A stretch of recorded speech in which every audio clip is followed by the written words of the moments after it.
Ngayon, let me give you some examples of broken hearts, which we will read in a verse, then we will pray.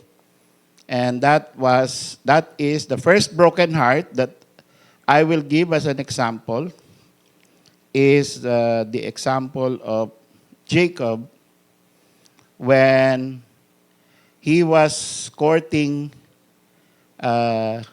Rachel, and then he worked 7 years for Rachel, and then there was a marriage. Pagkatapos, after the marriage, ito yung sinabi niya. Di honeymoon na yun, ano? In the morning. Genesis 29:25. And it came to pass in the morning, behold, it was Leah. And he said to Laban, what is this thou hast done unto me? Did not I serve with thee for Rachel? Wherefore then hast thou beguiled me? So, that's a broken-hearted Jacob there because inaasahan niya yung kanyang pinaglingkuran na babae, no? 7 taon siyang naglingkod para sa isang babae. Pagkatapos, paggising niya ng umaga, hindi pala yun. So, di ba, malaking, bukod pa doon, niloko pa siya nung kanyang biyanan. So, that is heartbreaking. But the Lord has a solution. Kaya nga ang title natin, In Christ, there are no broken hearts. Because Christ also have a solution. And it was according to His plan. And in verse 31, and verse 29, 28, and Jacob, dahil sabi na ni Laban ay, hindi pwede kasi na yung mas matanda mauna ang mas bata. So, fulfill her week. And then, when Jacob did so and fulfilled her week, he gave him Rachel, his daughter, to wife also. Of course, that's the Old Testament way. But we are talking about God's, yung bawi. No? Laging may bawi. Laging inaayos ng Panginoon ang buhay ng mga broken-hearted. And we will have 2 more examples and then we will go to the Word of God na tungkol sa broken-heartedness. Another example is Leah. So, konektado yan, ano? Leah was broken-hearted. Isipin mo na may asawa ka, pagkatapos, asawa mo na siya, and later on, you find out, hindi ka niya mahal. Diba? Hindi, kumbaga, pinakasalan ka, pero hindi ka niya mahal. Diba? Hindi mo na pwedeng bawiin yon. Lalo na tayo dito sa ating church, we don't believe in divorce. Andyan na yan. So, we don't believe in annulment. We don't believe in separation. To separate from your husband or from your wife is hard-heartedness. It is carnality. Kaya mag-ingat tayo sa pag-say yes, mga babae. Mag-ingat tayo sa pag-say, will you marry me? Yes. Dahil yung buong kaluluwa mo at yung buong future mo nakasalalay dyan sa yes mo. Hindi na pwede yung yes tapos later on no. At yung mga lalaki ganun din. Huwag tayong madala doon sa nakikita natin paluhod-luhod, pasingsing-singsing. Tapos meron pang mga kasapakat. Huwag tayong madala ron sa mga dramatics. No? Maging serious tayo sa pagbibigay ng proposal, pagbibigay ng pagkakausap sa tatay, pagkakausap sa pastor. Maging seryoso tayo dyan dahil you can break hearts very easily. Pag nagbibiro ka lang pala. Isipin mo, I love you. Hindi, joke lang. Diba? Hindi joke yun. Pwede ko po ba gusto ko po ligawan yung anak nyo or pastor, liligawan ko po or gusto ko po, nasa tinitibok ng puso ko, si sister ganon. Hindi, joke. Oo. Hindi kaya later on, hindi mo naman tinuloy. Parang naanuhan ka lang. Di ba? Pangit. It speaks about your character. It speaks about your spirituality. And it breaks hearts. Si Leah, she was a broken heart because in Genesis 29, verse 31, the Lord saw that Leah was hated. So, Panginoon mismo ang nag-testify sa scriptures that Leah was the hated wife. And so, God did something. Hindi pumayag ang Panginoon na ganun-ganun na lang yon. Pinakasalan mo, Jacob, katapos. Hindi mo gusto, hindi mo love. God intervened. At ang sa mga relationship natin, pagka tayo ay mayroong mga ginagawa na unfaithfulness at hindi tama sa ating marriage, sa ating spousal, no? Hindi tayo niwala sa girlfriend, boyfriend in the sense na trial period or ikaw lang muna sa ngayon. Pag hanggang nakita ko na talaga yung totoo, ikaw lang muna. Hindi tayo niwala dyan. Niwala yung mundo dyan. Pero tayo hindi ganon. Tayo pagka nanligaw, yun na yun. No? Or yung mga babae, pagka nag-say ng yes, yun na yun. Buong kaluluwa mo na yun, kasama dun.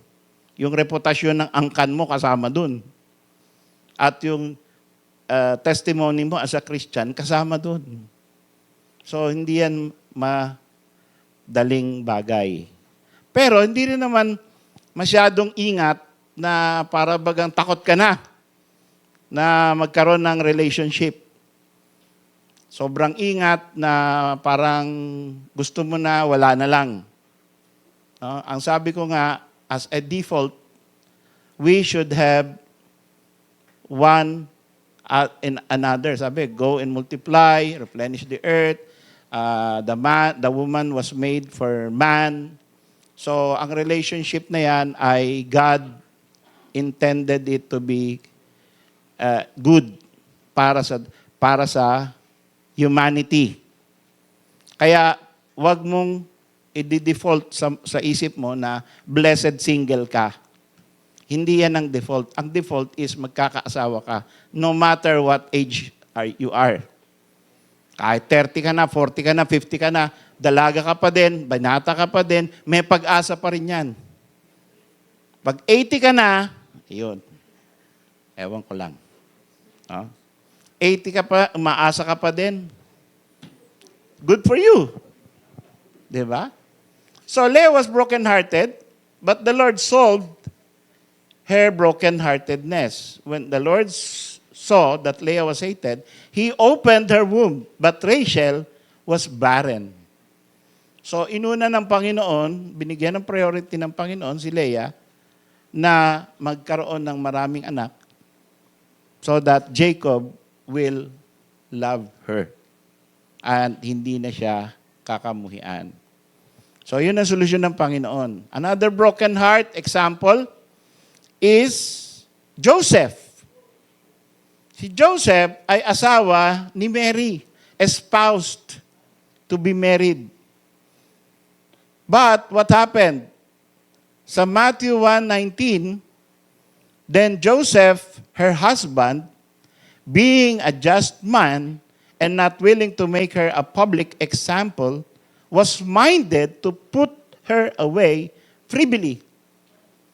So, habang hindi pa full blast yung kanilang marriage, pwede pang mag-divorce. Pero tawag na sa kanya husband. Pero actually, that was during the betrothal period. Kaya, may mga interpretation sa mga Bible scholars na pumayag ang Panginoon sa divorce, pero in the sense na unfaithful yung wife during the spousal period. Kasi parang husband and wife relationship na yon. Pero once ikaw ay married na full blast, wala nang dapat pag-iisip na maghihiwalay kami. Hindi ko na kaya to. This is not what I've signed up for. I will go to America to have a divorce or to some other country where divorce is legal. I will seek an annulment. I will deceive the courts and say, he was crazy when we were married. Yan, mga solusyon. Magfa-file ako ng legal separation or yung solusyon ng iba, magpipirmahan kami na wala na kaming pakialaman. Meron ako talagang isang mag-asawa sa Saudi na nagsasama sila, hindi sila mag-asawa, pareho silang may asawa sa Pilipinas, pero nagpirmahan na yung mag-asawa na yon sa original nilang asawa, wala na tayong pakialaman. Wala nang maghahabol. Kaya, sabi sa akin, Pastor, pwede ba kaming mabaptize dito? Pwede ba kaming maging member? Ano ba ang estado nyo? Kasi po, may asawa kami pareho sa Pilipinas. Pero nagpirmahan na kami. Wala naman legalidad yun eh. That's not legal. An agreement which is illegal or not legal is void from the beginning. Hindi binding yun. No? Niloloko nyo lang yung sarili nyo na pwede yun. Kaya kayo nagsasama na kahit hindi pa kayo totoong kasal. So yan ay si Joseph, nangyari sa kanya, i-divorce ko tong asawa ko. I will put her away. Pero hindi in public kasi kawawa naman si Mary. Kaya lang, hindi ko naman pwedeng pakasalan to kasi buntis na to. Isipin mo, no? What a tragedy, what a broken heart para sa isang lalaki na meron kang girlfriend. Pagkatapos, nakaset na yung wedding ninyo, biglang nalaman mo, buntis na. Pero sigurado kayo, hindi kayo yun. Hindi between you and your wife yon. Hindi ikaw yung tatay. Di ba ang sakit nun? Broken-heartedness. So, I just cited all of these things to prove a point that broken-heartedness exists from the Bible, from the beginning, si Jacob pa, until the time of the Lord Jesus Christ, meron laging lalaki na nasasaktan ang puso sa pag-ibig. At hanggang ngayon, merong ganyan. Hanggang ngayon, mas matindi yan. Kaya, tayo, both husband and wife, ay kailangan handa. At hindi dapat yan ikasira ng ating espiritualidad. Paglakad natin kasama si Kristo, hindi dapat dyan tumitigil sa broken heart ang pagiging faithful natin sa Panginoon. Because Christ did not break our hearts.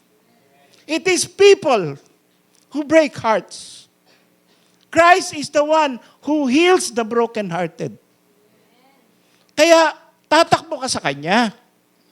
Pagka depressed ka, pagka sawi ka, pagka iniwanan ka, pag hiniwalayan ka, takbo ka kay Kristo.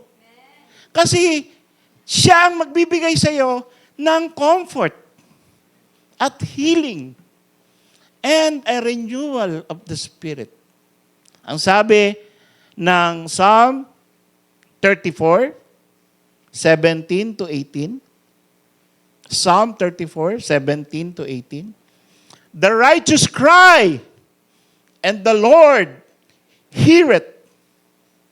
Pagka daw ikaw ay righteous in your life, hindi yung perfect righteousness ng salvation, kundi yung righteous walk with God. Yung practical righteousness, pinag-uusapan natin dito. Yung masunurin sa Panginoon, yung faithful sa church, yung faithful sa mga statutes of the Lord. If you are righteous and you cry, anong gagawin ng Panginoon? He hears. Ano yan, anak ko? 'Di ba? Pagka, kahit naman sa lupa pagka ikaw ay masunuring anak, Papa, ano yun, anak ko? 'Di ba? Pag ikaw ay suwail na anak, Papa, parang bingi. Tatawag-tawag ka sa akin Di nga kita matawag para magplantsa o magtimpla ng kape. Pagkatapos, kung makatawag ka pagka meron kang parating na Shopee or pagka meron kang gusto mo ng milk tea, ganun ka na lang tumawag. Ha? Kailangan pero pagka ikaw ay talaga nakikita niya, you love, no? Ikaw ay tatay, tapos nakita mo yung son or daughter mo na they're trying their best to love you and to show their love to you. Isang salita lang niya ng, Dad, Papa, yung puso mo ay goes out. Yes, my son. Yes, my daughter. What is it? Ganon din ng Heavenly Father. The righteous cry, and the Lord hear it. So let us be faithful to the Lord. Hindi tayo, ba't kaya hindi sinasagot ng Panginoon panalangin ko? Baka pasaway ka. Baka hindi ka, nagpe-pray ka lang pag may kailangan, hindi ka man lang nagpapasalamat. Baka hindi ka man lang nagbabasa ng Bible. Baka lagi kang walang pakialam sa church or walang pakialam sa soul winning. Baka hindi ka profitable servant. Pagkatapos Lord, tulungan mo ko. So if you're righteous, you can expect God will hear you. And not only He will hear you, sabi ng Psalm 34:17, and delivereth them out of all their troubles. So, whatever that may be, He will give you deliverance. The Lord is nigh unto them, near unto them, that are of a broken heart. Ibig sabihin ng broken heart na yan, hindi sa love life. But that includes the love life. Broken-hearted in the sense that hindi ako makasunod perfectly sa Panginoon. Tumatangis ka because of your inability to follow the Lord closely.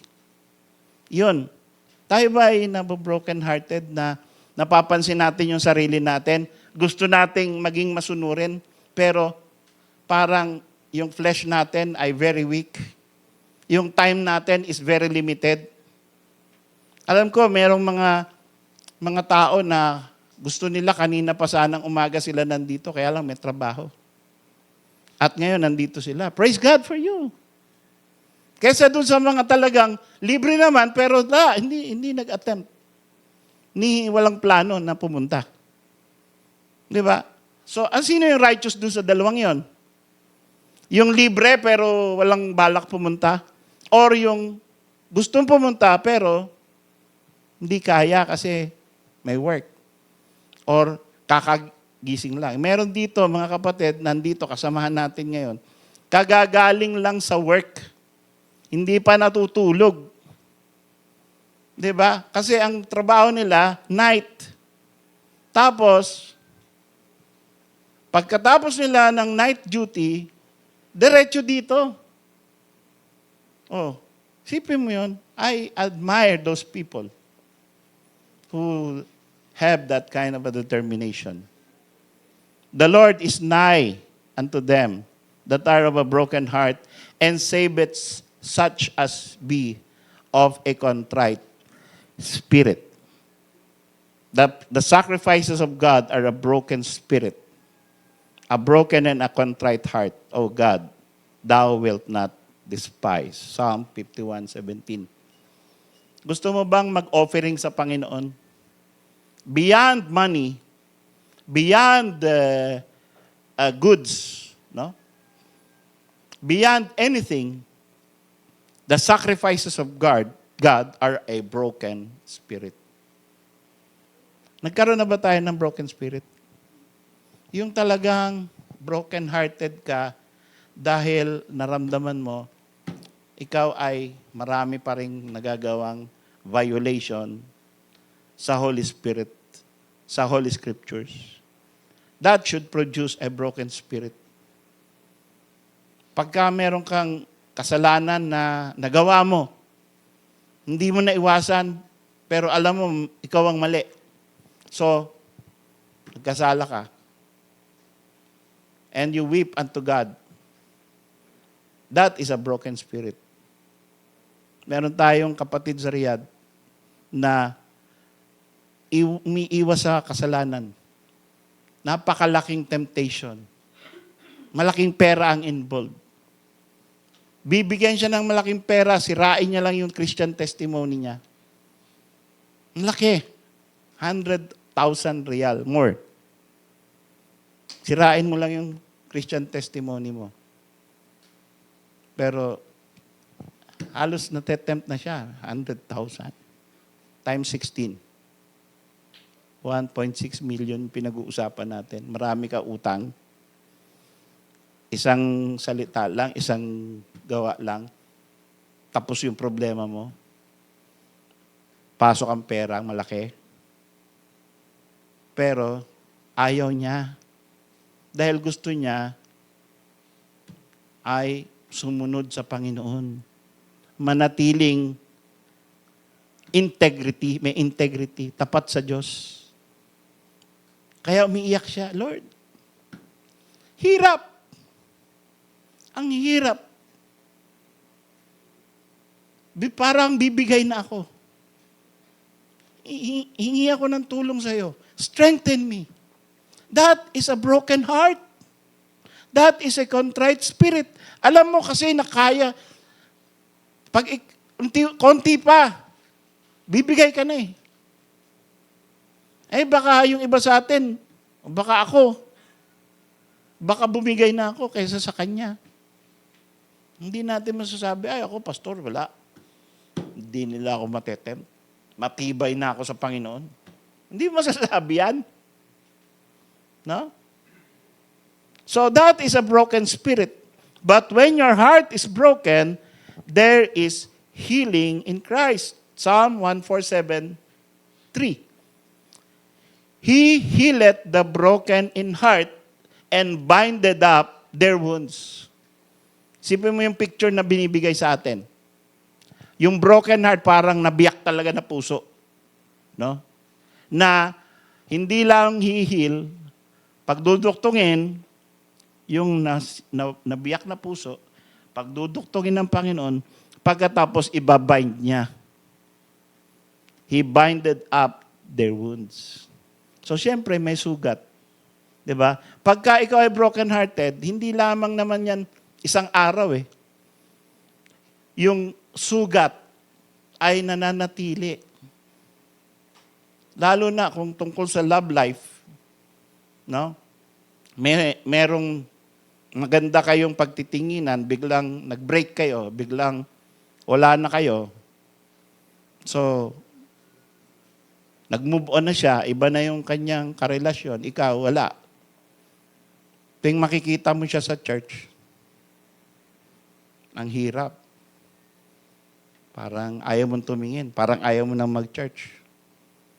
Parang hindi mo malaman yung pakiramdam mo. No? Kasi, ang tamis ng pagtitinginan nyo, biglang nasira. No? Ang hirap nung ganon. But, those are wounds. May sugat. But, when you run to the Lord, He heals the broken heart and He binds up the wound. So, takbo tayo sa Panginoon. Huwag tayong tumakbo ka sa mga psychologist. Huwag tayong tumakbo sa mga taong nagbibigay lang ng advice pero wala sa scripture yung advice nila. Na? Ay, kung ako yan, naku, lilipat na lang ako ng church para di ko na siya makita. Advice ng mga mundo. Diba? Kung ako yan, magkakaroon na rin ako ng ibang relasyon tapos mapapakita ko sa kanya na kaya ko rin na magkaroon ng iba. Mga ganon. No? So merong isang babae na nagsabi sa akin, Pastor, yung aking mister ay mukhang merong ibang babae. Baka akala niya siya lang ang marunong mangaliwa. Isipin mo yun, maisip ng babae yun, na Christian. No? Gaganti siya sa pamamagitan ng pangangaliwa din. Di ba? Nasa katinoan ba yun? Ang ganti sa pag ikaw ay kinaliwa, ay tumakbo ka kay Kristo na nagbibigay ng healing sa broken heart at nag-aayos ng iyong puso para ikaw ay hindi na broken hearted. Yun ang unang mong tatakbuhan, hindi ganti. Hindi yung kasalanan, kundi ang Panginoon na banal na umaalis. Papaalisin ka sa kasalanan.